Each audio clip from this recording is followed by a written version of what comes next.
आज सामाजिक न्याय समुख्य संगठन तरफ से माने जाति प्रथा संरक्षण पर मीटिंग करते आयोजक माने मते अतिथि करी डाकी एवं ये आलोचना है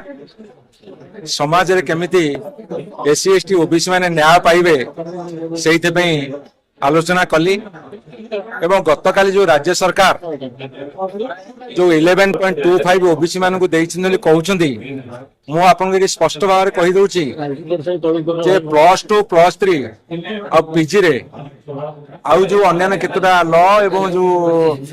बीपीएड एमपीएड से सब सीट खाली पड़ुची जो सीट खाली पड़ी से रिजर्वेशन कहते एससी एसटी मान को 38.75 और ओबीसी की 11.25 आमे कहूँ इंजीनियरिंग मेडिकल रे बा टेक्निकल सब्जेक्ट रे पाठ पढ़िया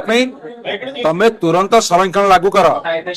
एससी एसटी पिला माने 38.75% ओबीसी पिला मान 27%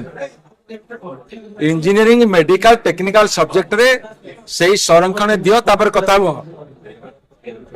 जो आंशिक संरक्षण देइछ सेहिते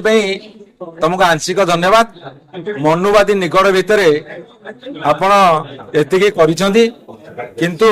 एटा होची टिके ठकेला बली प्रकृत रे सीट खाली पड़ती सेठी रिजर्वेशन की आवश्यकता नथिला एबे आपण तुरंत इंजीनियरिंग मेडिकल और टेक्निकल सब्जेक्ट दियंतु मुझे भाषण दौली मुझे जानी कौन खबर जेहेतु एठिक सकाल आसिक भाषण दौली मो पाखे किसी खबर नहीं।